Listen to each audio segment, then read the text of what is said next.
I didn't just, I mean, we lost our houses, our cars, our furniture.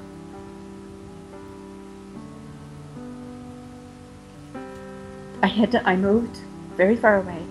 I lost my children. I lost all of my children in at least some fashion.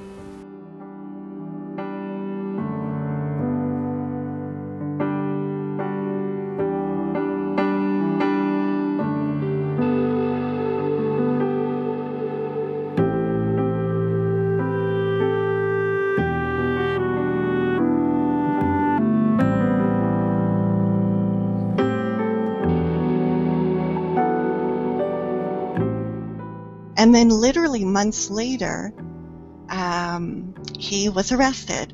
And during those 8 years, because for all of us that know about pornography, it's very progressive. And my husband went from pornography to affairs. One lasted for about 1.5 years, and he fell in love with her. And she moved from a big city to where we were, unbeknownst to me. Then it became one-nighters. Then it became homosexuality, and then the downloading of child pornography. And that's why he was arrested, because his work discovered the child pornography on his laptop. And so on his way home from a trip, he was arrested at a public airport. And that's how I found out.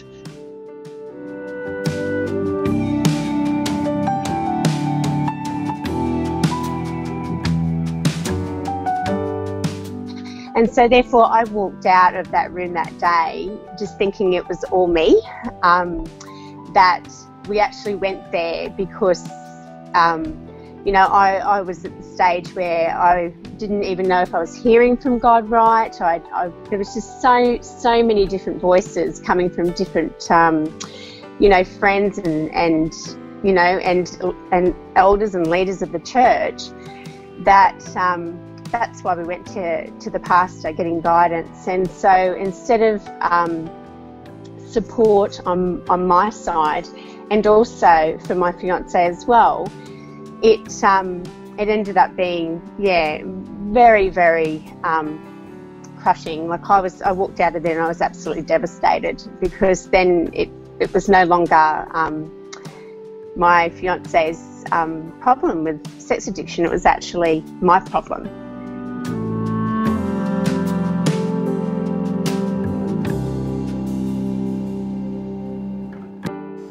I remember just becoming very despondent and hopeless,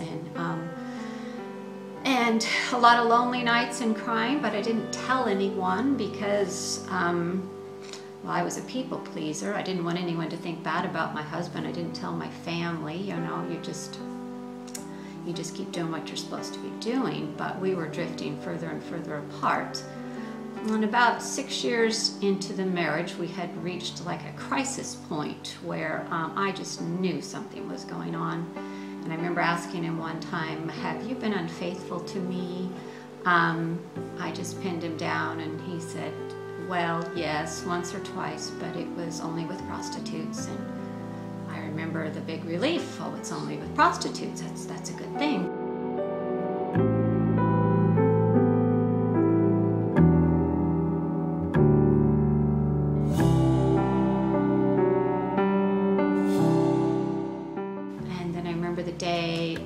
When the notice for child support came in the mail, and I argued with the lady at the county, said, "No, we don't have another child born on this day."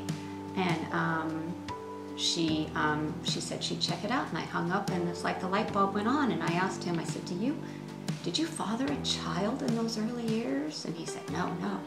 And for the first time I had some anger rise up in me, and I said, well, you know what, I'm going to find out if this is truth, and if it is, you better tell me.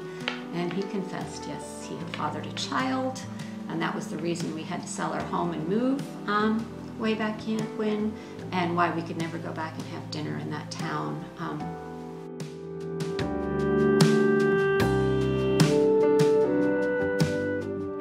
And the way that it came out is that the daughter that stayed at home, she was 18 at the time, and her brothers were 15 and 13.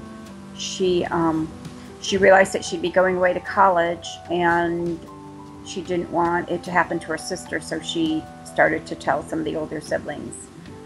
But then when it came out, we found out that he had already been molesting her younger sister. So that was how it all came out, and the state stepped in pretty quickly and took the three youngest children and placed them with my husband's family, who decided that I was equally to blame, and I was really never allowed to see them or talk to them again.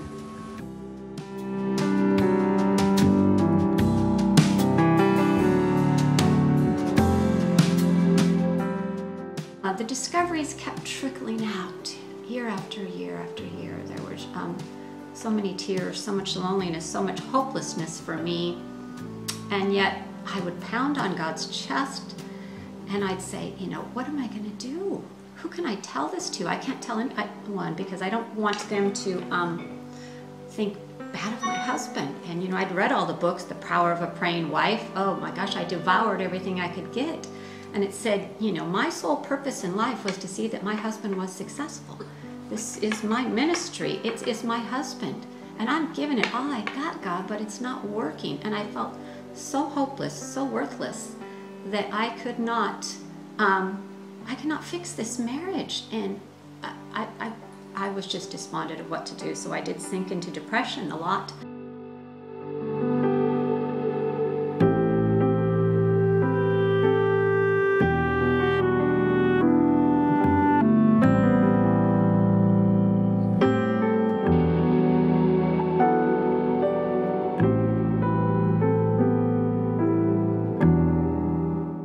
And really from that minute that I got that call, I started to just unravel. Everything from my childhood triggered in, and then within a few hours, he had made a confession to the police, and he called me and said, I made this confession, and I said, what did you do? And he said, the girls. And I said, what girls? And he named the two younger girls, and it was like my head just blew up. I couldn't believe it.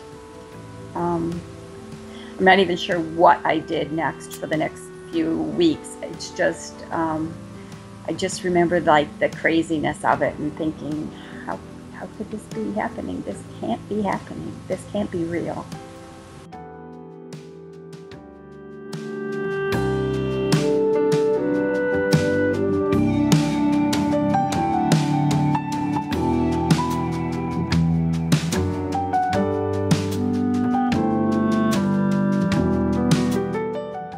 There was one particular couple that we were more or less encouraged to go and see, and they were supporting us to some degree, but not really.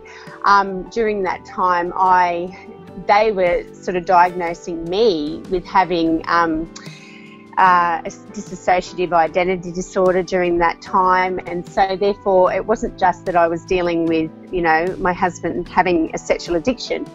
I also had this, you know, these other words spoken over to me, and I had this other problem which I had no idea.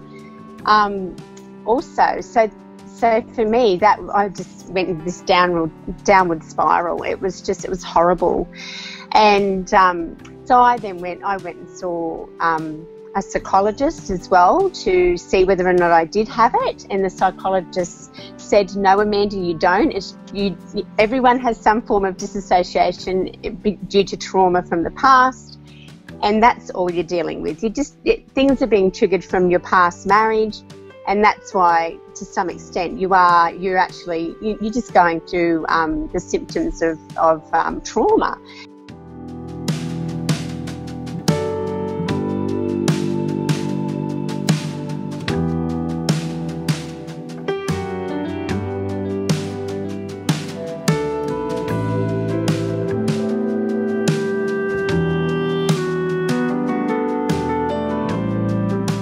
I sat in my kitchen with the two officers. One was a male and the other one was a female. Still remember his name. And I would say the first half hour, 45 minutes, they treated me very harshly, they were actually quite cruel. And I think as they were sharing with me, I started to go into incredible shock. My body was shaking. And I remember having to tell them a few times, okay, I need you to stop. And then I would stand up and I would just pace. And I just remember praying to God, Lord, you got to do something right now, because I need to wake up. I need to wake up from this nightmare. Whatever has happened to me, you've got to wake me up. And then I'd sit down again and they'd share more.